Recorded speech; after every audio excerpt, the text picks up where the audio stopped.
Hi guys, what's up? My name is iQOO Shalavadi and I'm the host for your favorite technology show, Tech360 on NDTV. The latest and greatest from the world of tech, AI, gadgets, mobility, automation, and a special surprise at the end of the show. As always, let's get the show started.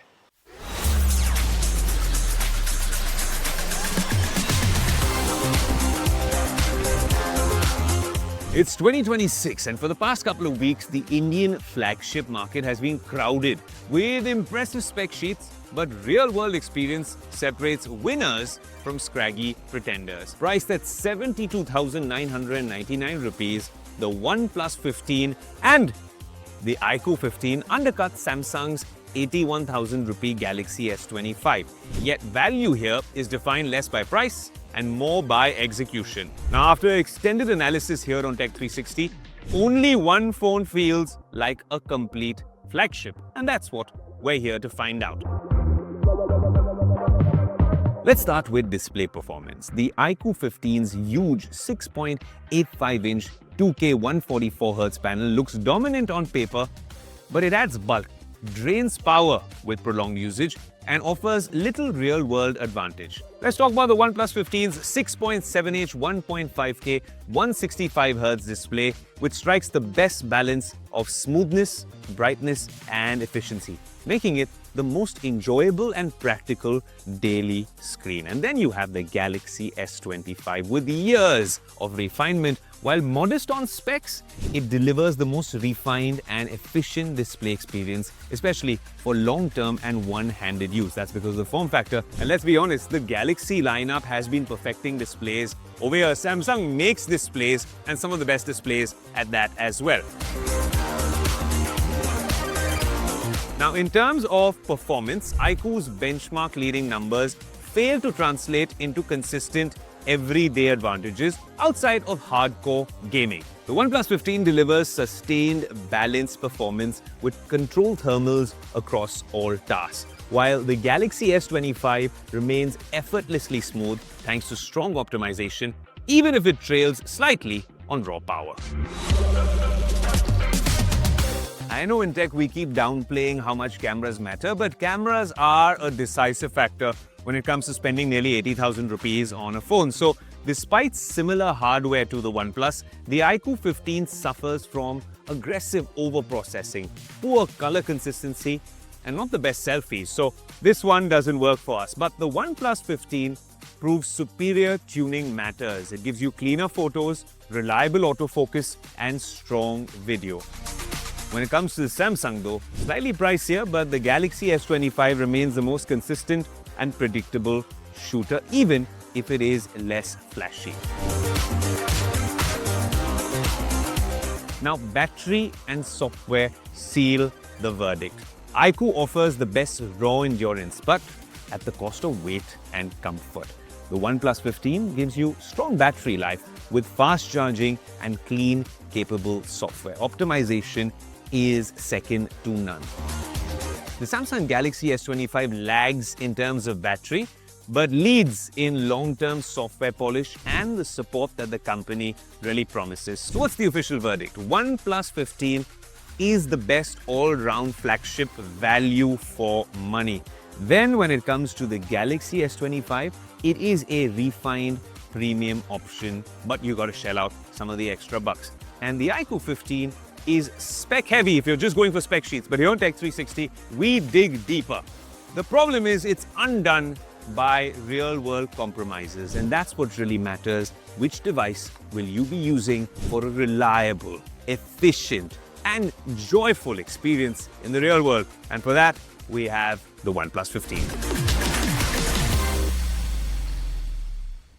Apple and Google just did the unthinkable. Two longtime rivals in tech are now collaborating to rebuild Siri, Apple's personal assistant, and it's a move that could redefine how AI works on your devices. For years, Siri has been playing catch-up when it comes to personal assistants, and Apple very well knows that it can't afford to fall further behind in the AI race. So instead of starting from scratch, they've pulled a rabbit out of the hat by making a strategic call to partner with Google using Gemini as the intelligence backbone for a dramatically reimagined Siri. Now, what does this mean for the end user? The change is immediate and hopefully meaningful. Siri will be becoming more conversational, context-aware, and genuinely helpful, able to understand your flights, calendars, reminders, and personal queries the way a real assistant should. The key twist, though, is privacy and security. Apple isn't simply routing your data to Google.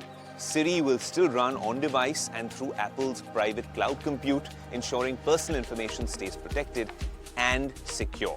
Smarter AI should not come at the cost of privacy.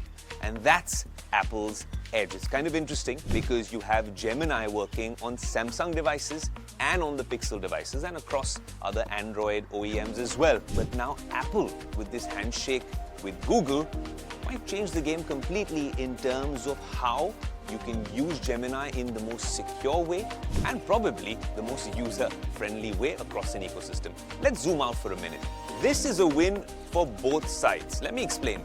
Google's Gemini gains massive credibility by powering intelligence across iPhones and other Apple devices, while Apple will accelerate innovation without abandoning its core principles. They've been laggard in this space for the last year. We've been waiting to see a new Apple Intelligence, a new Siri. Now, those of you tracking the Apple Intelligence story, and especially all of the updates from WWDC last year in June, would say, but OpenAI and ChatGPT had also partnered with Apple for Apple Intelligence. Well, there's a little difference in what they announced with ChatGPT and what's happening with Google. Now, ChatGPT was an optional feature for complex queries. Gemini, this current announcement, is being built directly into the foundation of Siri, the foundational models of Siri. Gemini will be the brain for common parlance for standard Siri operations, while ChatGPT remains an opt-in tool for more complex requests. I think Apple will continue to build on these other LLMs as well, but for now it will be Gemini at the heart and brain of all of it. Apple will run customized Gemini models on its private cloud compute or PCC infrastructure. This allows Siri to use Google's AI while keeping user data within Apple's privacy-focused system. This new Gemini-powered Siri, expected to launch at WWDC, which would be in June 2026 with the new iOS, will handle multi-step tasks across different apps. So if you're doing trip planning or some sort of contextual reminders, more complex tasks around what you want to do with Apple Intelligence. Now, for those keyboard warriors in the comment section who will be saying if you can't beat them, join them, this isn't about Apple conceding when it comes to AI. It's Apple owning their privacy and security narrative and that product layer that they talk about while renting Google's compute. Just like it's done before with Intel, for example, before they built their own silicon, and now we've seen what Apple Silicon's all about with the M line and you know, where we see their laptops and even on their phones and how powerful they are in terms of compute, processing, thermal management and whatnot.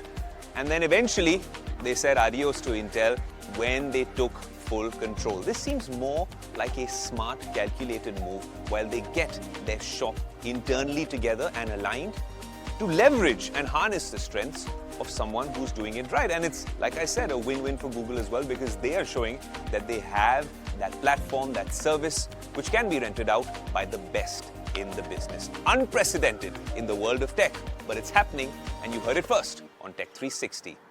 When we talk about automotive tech, you usually think of, or it conjures the images of a Tesla or a high-end luxury EV. But what if you want to make auto tech accessible? I'm not talking about the chip makers, I'm talking about some of the Indian brands who are making that possible. A new Tata Punch is what we want to cover now on Tech360, but I also want a little bit of wordplay because we make tech and auto fun. That's the mandate here on the show. So when we huddled up to do things differently and genuinely give you that valuable input, the question was simple. Can Tata deliver the ultimate punch with this new launch? Well, have a look.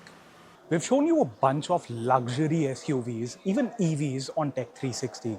But what about the people who want a second car or maybe are looking for something more economical? Tata has launched their updated Tata Punch and it loads a lot of technology into it.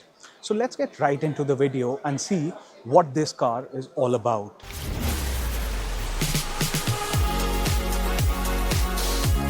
It's clear Tata isn't treating this like a mild refresh. The Punch already dominated the subcompact SUV space. But this new version is about pushing the boundaries on technology, safety, and overall everyday usability.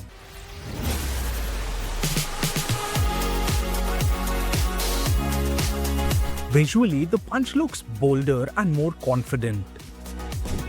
The upright stance remains, but details like the updated grille, LED lighting signature, and muscular surfacing give it stronger road presence. It still looks compact enough for city use, but there's a definite SUV attitude here.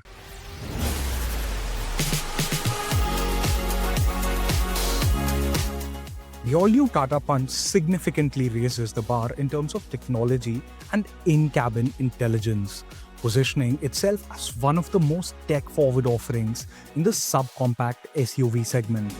At the center of the upgrade is a high-resolution 26.03cm HD infotainment system, delivering sharper visuals, smoother responsiveness, and a more intuitive user interface as well.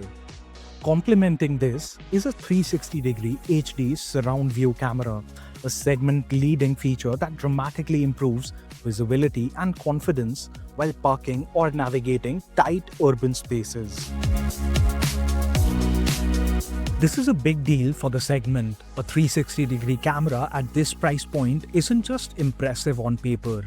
It actually makes daily driving easier, especially in tight urban conditions. Tata has also focused heavily on convenience-led technology. A powerful 65-watt front Type-C fast charger ensures rapid charging for modern smartphones. You can essentially charge your MacBook Air using this 65-watt port.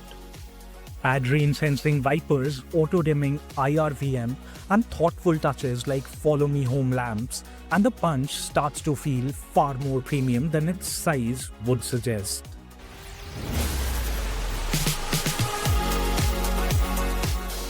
Inside the cabin, the Punch now feels more premium and intelligent with features like ClimaTouch automatic temperature control, an integrated air purifier, and a smart digital steering wheel that puts key functions directly at drivers' fingertips. The audio experience has also been upgraded with a 4-speaker and 4-tweeter setup, delivering fuller and more immersive soundstage than before.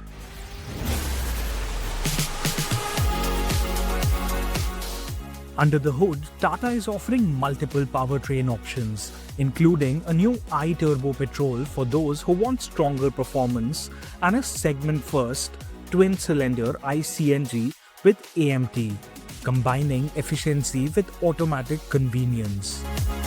On safety, the Punch continues to lead with a 5-star Bharat NCAP rating, 6 airbags as standard, ESP, hill hold, hill descent control, and ITPMS, making this one of the safest cars you can buy at this price.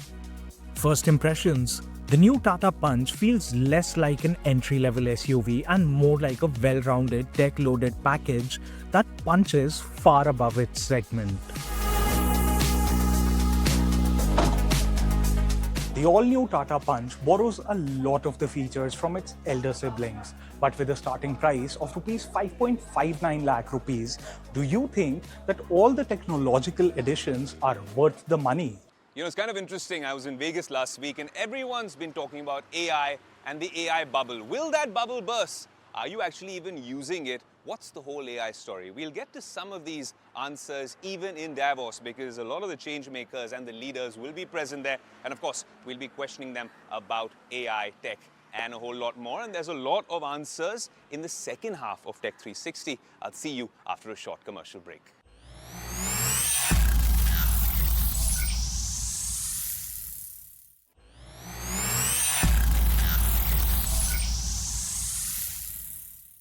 And in what comes as big news for creators, Apple has finally made its Pro creative apps a lot more affordable and accessible. With Apple Creator Studio, this announcement changes everything. Apple is basically bundling its most powerful creative apps into a single subscription aimed at video editors, musicians, designers, and content creators. How's it different until now? If you wanted a Final Cut Pro subscription, you had to buy this individually for thousands of rupees. Very, very exorbitantly priced for a lot of creators. Firstly, there's student pricing, and secondly, you don't have to buy separate apps and services. You can manage all of these as one bundle, no separate purchases across Mac and iPad.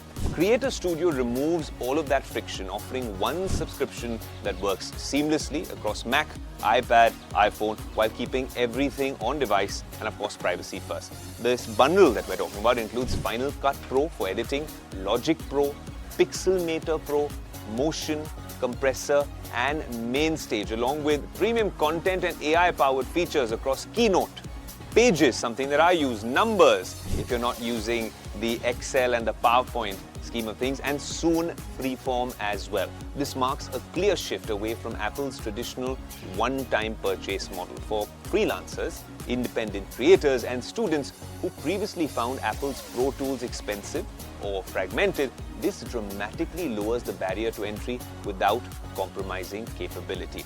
FCP or Final Cut Pro sees the most impactful upgrades, with Apple focusing on speed and intelligence.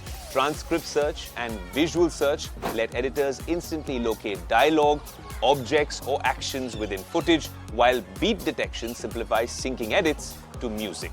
Now, Apple Creator Studio, this bundle launches on January 28th, that's the end of this month, and it's priced at 399 rupees per month or 3,999, 4,000 rupees per year, with discounted student pricing and family sharing for up to 6 users. One-time purchases on Mac will continue, but now all of this is a lot more affordable if you bundle it up together.